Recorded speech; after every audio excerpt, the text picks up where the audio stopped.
안녕하세요. 자궁지킴이 이재성입니다. 여성들한테서 간혹 난치성 질염을 가지신 분들이 있는데요.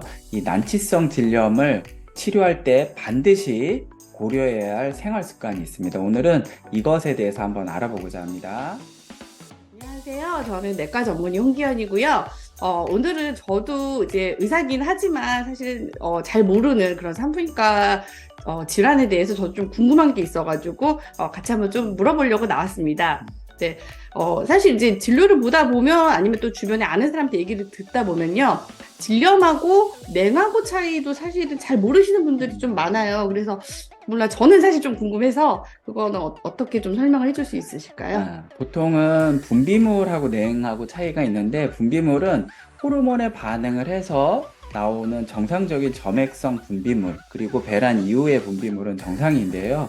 이 정상적인 분비물 외에 세균들이 번식을 하면서 질 안에 염증을 일으키는 것이 질염입니다. 그래서 단지 악취가 없고 냄새가 많이 나지 않은 그냥 속옷에 많이 묻어난다 해서 꼭 질염이라고 생각하고 치료할 필요는 없으시고, 그런데 염증 중에 약간 악취가 난다든지 가렵다든지 그리고 약간 두부 같은 그런 냉이 나온다든지 이럴 때는 반드시 치료를 해야지, 그렇지 않으면 그 질염이 자궁염 그리고 골반염으로 진행되고, 이게 또 너무 심해지면은 불임이라든지 많은 질병을 야기할 수 있기 때문에 반드시 치료해야 되는, 그리고 가장 흔한 질병 중에 하나가 바로 질염입니다. 네.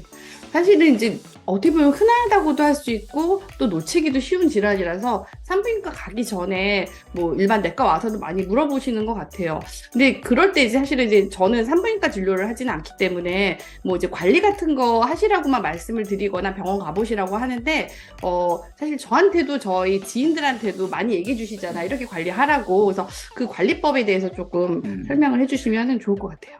처음에 제가 난치성 질염이 있을 때 반드시 교정해야 될 생활 습관이라고 얘기 드린 것이 바로 비데, 그리고 샤워기를 거꾸로 쓰는 것입니다. 음, 그래서 정상 건강한 사람들은 피부라든지 아니면 장내 환경, 질 안쪽 이건 다 약산성으로 돼 있어서 외부균에 저항을 할 수 있어요. 그런데 우리가 비데라든지 샤워기를 거꾸로 썼을 때는 질이, 그 수돗물이 알칼리가 되게 강하기 때문에 질이 알칼리화되면 정상적인 유산균에 의한 약산성 컨디션이 안 되기 때문에 외부 균이 조금만 들어와도 쉽게 질염이 생기고 생선 비린내 같은 염증 같은 냄새가 나고 불쾌감이 있고, 그러다 보면 자꾸 병원에 내원해서 또 소독하고 약 먹고 항생제 먹고 그리고 소염제 먹고 조금 괜찮아질 것 같은데 또 샤워기를 쓰거나 비데를 쓰면은 또 염증이 생기고, 그래서 근본적으로는 질 안의 환경이 약산성으로 잘 유지가 돼야 되는데 그거를 하려면은 반드시 비데나 샤워기를 써서는 안 된다. 근데 보통은 이제 깨끗하게 하겠다는 생각으로 오히려 막 이렇게 비데도 사실은 쓰시고 샤워기로 이렇게 거꾸로 해가지고 쓰시는 분들 상당히 좀 많으실 거예요. 제 주변에도 그렇게 하시는 환자분들이 많아서 그런데 그게 상당히 큰 문제가 된다라고 이제 항상 얘기를 해주시는데 모르는 사람도 참 많은 것 같아요.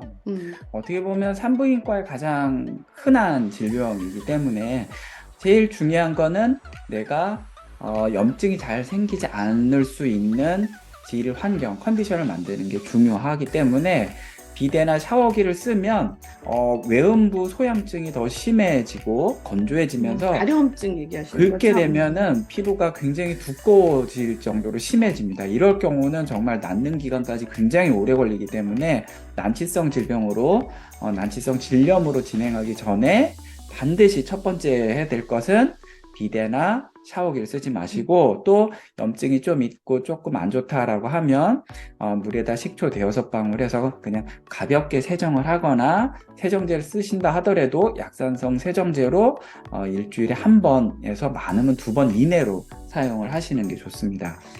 사실은 이제 이렇게 관리하시는 거 말고도 병원에 질염으로 정말 반복적으로 마치 감기 환자들 계속 내과병원 오시듯이 병원 다니시는 분들이 많은데 이거 외에도 만약에 샤워기나 비데 이거 안 쓰는 거 말고도 또 관리해야 된다라는 게 있다라면 뭐가 있을까요?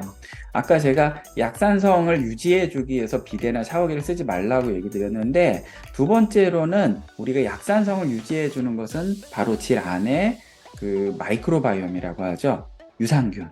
질 안에 유산균들이 내 몸을 보호해주고 약산성으로 유지를 해주기 때문에 약산성을 유지해줄 수 있는 질 유산균을 잘 복용을 해주는 것이 두 번째 예방 방법입니다. 사실 이제 저도 제가 소화기 내시경을 하고 있는 내과 의사라서 그런지 유산균 얘기는 사실 환자들한테 많이 하기는 하는데 또 진유산균하고 이제 장에 좋은 유산균하고 다르게 좀 느껴지시는 분들이 많아서 그 얘기는 다음번에 한번 좀 더 얘기해 주시면은 좀 많은 궁금증이 해소될 수 있을 것 같아요. 네. 오늘 또 가족이기도 하지만은 또 이제 여자이고 또 어쨌든 의사이긴 하지만 알면서도 모르는 것 같은 그런 질염에 대해서 한번 같이 얘기를 좀 들어봤는데요.